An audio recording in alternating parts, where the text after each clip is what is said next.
दोस्तों, एक 50 साल की महिला टीचर होती है और वह एक 16 साल के लड़के को पढ़ाती थी और वह उसी लड़के से प्यार कर बैठती है।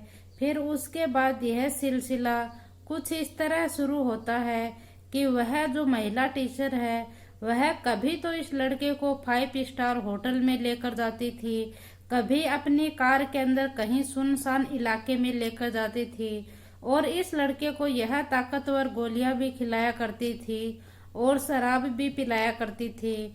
और फिर यह अलग अलग तरह से इस लड़के के साथ शारीरिक संबंध बनाया करती थी, जिससे कि लड़का बिल्कुल कमजोर हालत हो चुकी थी और लड़का दिन प्रतिदिन कमजोर ही होता जा रहा था और यह लड़का डिप्रेशन में चला जाता है। और फिर इस कुछ ऐसा होता है जो पुलिस को पता चलता है और फिर जो ये महिला टीचर है इसे पुलिस गिरफ्तार कर लेती है।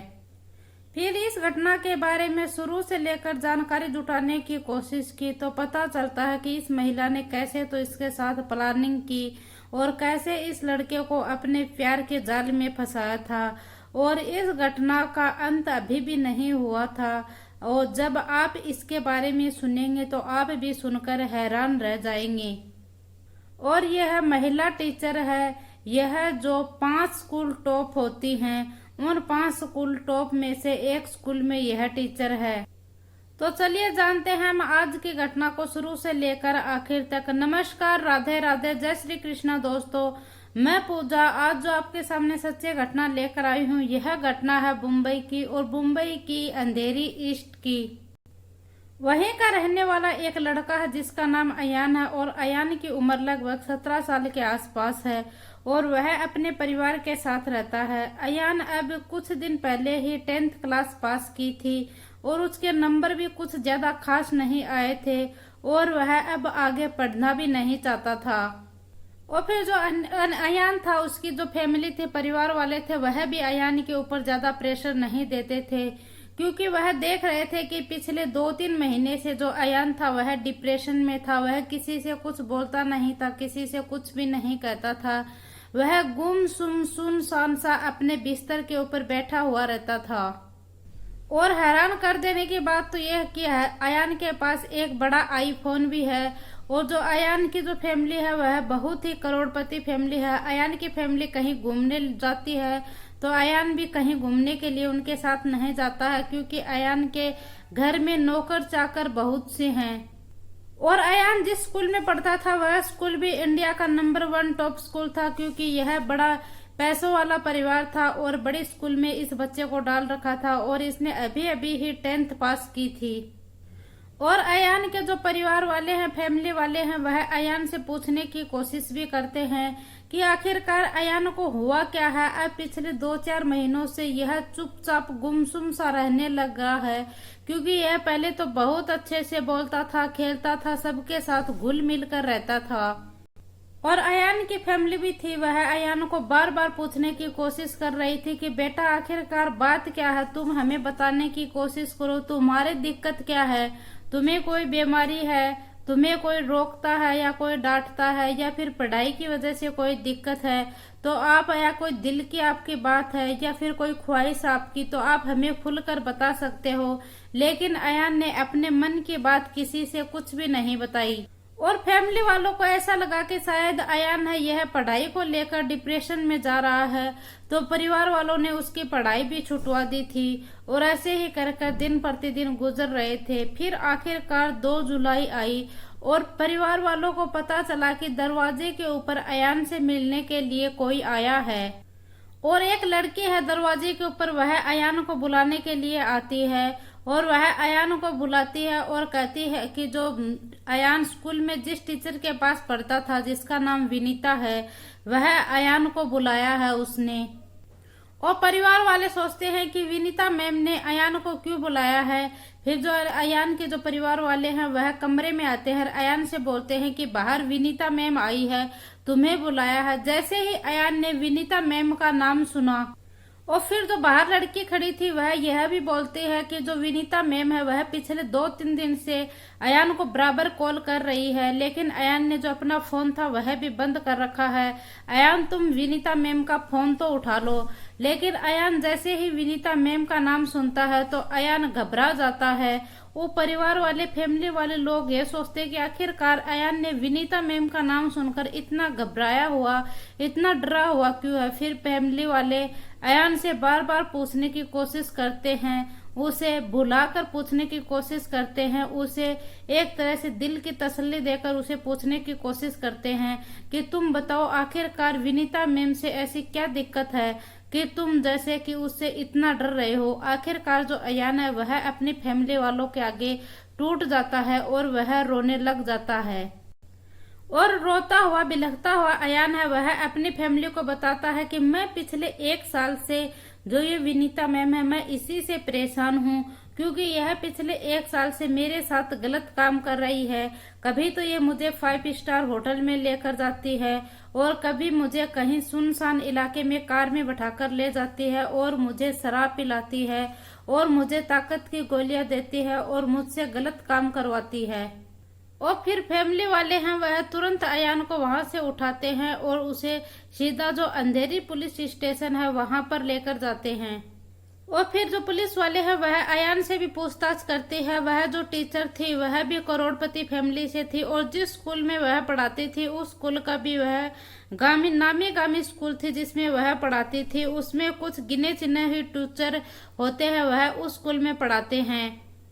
और फिर जो कोतवाल साहब है वह अयान से पूरी बात पूछते हैं कि क्या हुआ था, तुमने इतने दिन से अपनी फैमिली को क्यों नहीं बताया था और यह सब क्या हुआ, कैसे हुआ, कब से तुम्हारे साथ ये हो रहा है।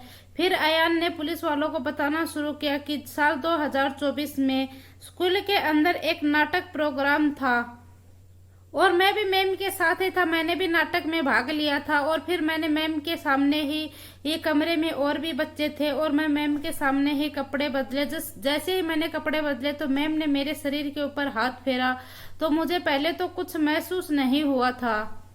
और फिर उस मैम ने मेरे फोन के ऊपर मैसेज किया कि आप मुझे पसंद हो और आप मेरे दोस्त बन सकते हो, लेकिन मैंने उसका कोई रिप्लाई नहीं दिया।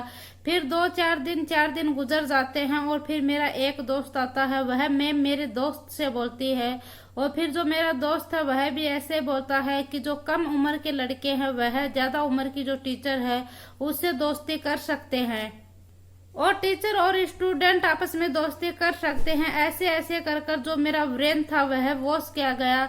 और फिर उसने कहा कि तुम एक बार मैम से बात तो करके देख सकते हो।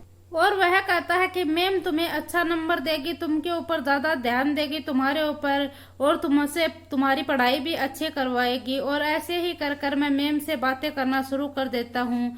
फिर ऐसे ही कर कर एक दिन मैम अपनी ही कार में मुझे कहीं घुमाने के लिए लेकर जाती है और लॉन्ग ड्राइवर पर वह मेरे को घुमाने के लिए ले जाती है। जब लॉन्ग ड्राइव पर वह घुमाने के लिए ले जाती है तो वह बीच रास्ते में सुनसान इलाका देखकर गाड़ी को रोक देती है और वह मेरे साथ गलत हरकत करना शुरू कर देती है और फिर वह गलत काम करती है। जब एक बार ये गलत काम होता है तो उसकी वह फोटो और वीडियो है वह निकाल लेती है और उसके बाद यह सिलसिला था यह ऐसे ही चलता रहता है। और इसके बाद यह ऐसे ही करती रहती थी। कभी तो स्कूल का कोई ये रूम खाली हो, सुनना रूम हो, उसके अंदर ले जाकर मेरे साथ गलत काम करती थी। और कहीं जो जूही एयरपोर्ट है उसके पास वाले इलाके में, सुनसान इलाके में, वहां ले जाकर मेरे साथ गलत काम करती थी। और ऐसे ही यह चलता रहता था और 2-3-4 महीने ऐसे ही गुजरते जाते हैं। और फिर मैंने मैम से बोल दिया है कि अब मेरे से कुछ भी नहीं होगा, मैं परेशान हो चुका हूँ। तो वह मैम है जो वह मेरे को धमकी देती है कि कहती है कि तुम्हारी जो वीडियो और फोटो हैं वह मैं तुम्हारे परिवार वालों को, तुम्हारी फैमिली को दिखा दूंगी या फिर सोशल मीडिया के ऊपर अपलोड कर दूंगी। ऐसे ही कर कर वह मैम मेरे को दिन प्रतिदिन डराती थी, धमकाती थी। और फिर जब जब ये इसका मन करता था यह मुझे अपने पास बुलाया करती थी। फिर यह मुझे 5 स्टार होटल के अंदर भी लेकर जाया करती थी और होटल में ले जाने के बाद यह मेरे को शराब भी पिलाती थी और शराब पिलाकर मेरे साथ गलत काम करती थी। जब मैं थक जाता, परेशान हो जाता तो यह अपने साथ कुछ गोलियां लेकर आती थी, वह गोलियां भी मेरे को देती थी। और अब जो मैडम थी और परिवार वाले थे उन सभी को लगने लगा कि मैं दिन प्रतिदिन डिप्रेशन में जा रहा हूँ, पूरे पूरे दिन मैं कुछ सोच विचार करता रहता हूँ। और जो ये मैम थी यह मेरे को डिप्रेशन वाली गोलियां खिलाना शुरू कर देती है। और ऐसे ही कर कर वक्त गुजर रहा था। पिछले 1 साल से मेरे साथ गलत काम हो रहा था। पिछले 1 साल से यह मैम मेरे को वीडियो और फोटो दिखा दिखा कर मेरे साथ गलत काम कर रही थी। और अब मैंने 10th के एग्जाम थे वह भी दे दिए थे और अब मैंने फैसला कर लिया था कि चाहे कुछ भी हो जाए मैं घर से बाहर ही नहीं जाऊंगा। और जो मेरा फोन था वह भी मैंने इसी वजह से स्विच ऑफ कर कर रख दिया था। और मैं स्कूल में तो इस मैम के पास तो मैं कभी भी नहीं जाऊंगा पढ़ने के लिए। और फिर यह जो मैम है यह एक लड़की को बुलाने के लिए मेरे घर पर भेज देती है। और फिर जो मेरे घर वाले हैं वह भी जबरदस्ती मेरे को उसी मैम के पास भेज रहे थे। तो मैं गुस्से में हो जाता हूँ और इसी बीच मैंने घर वालों के सामने यह बात थी मेरी, यह सारी बता दी मैंने। और फिर वह घर वाले हैं वह सीधा मेरे को पुलिस स्टेशन लेकर आते हैं। पुलिस स्टेशन में लाने के बाद पहले तो उस लड़के का जो अयान था उसका बयान दर्ज किया जाता है। उसके बाद जो मैम थी उसको पुलिस गिरफ्तार करती है और इसको अदालत भेज दिया गया है। और इसके लिए 1 दिन के रिमांड के ऊपर इसे भेजा गया है। और फिर इसकी जो जांच पड़ताल थी वह की गई तो इससे पता चला कि जो मैम थी वह इस लड़की के साथ गलत काम करती थी। जो मैडम थी उसके फोन से वीडियो फोटो वगैरह भी मिली हैं। और इस लड़के ने जो सबूत बताए थे वह सभी सबूत इस मैम के खिलाफ मिले हैं। फिर इस महिला जो टीचर है इसके ऊपर भी जो लड़के होते हैं जो लड़की के साथ रेप करते हैं वही पॉक्सो एक्ट की जो धाराएं हैं उसके तहत इस मैडम के ऊपर भी FIR दर्ज की गई है। पुलिस इस महिला टीचर को ले जाकर जेल के अंदर डाल देती है। और आपका इस घटना के बारे में क्या कहना है? कुछ लोग तो यह सोच रहे होंगे कि इस लड़के के तो मजे थे, लेकिन जो इस लड़के के दिल के ऊपर बीत रही थी सिर्फ यह इसी को पता है। जो महिला टीचर थी वह इस लड़के के ऊपर दबाव बनाया करती थी और जिसमें किसी का भी कोई मन नहीं लगता हो कोई काम करने के लिए, जिसको जिस काम करने के लिए फोर्स किया जाता हो उसमें किसी को कुछ भी मजा नहीं होता है। और इस घटना के बारे में आपकी क्या राय है हमें कमेंट बॉक्स में जरूर बताना। और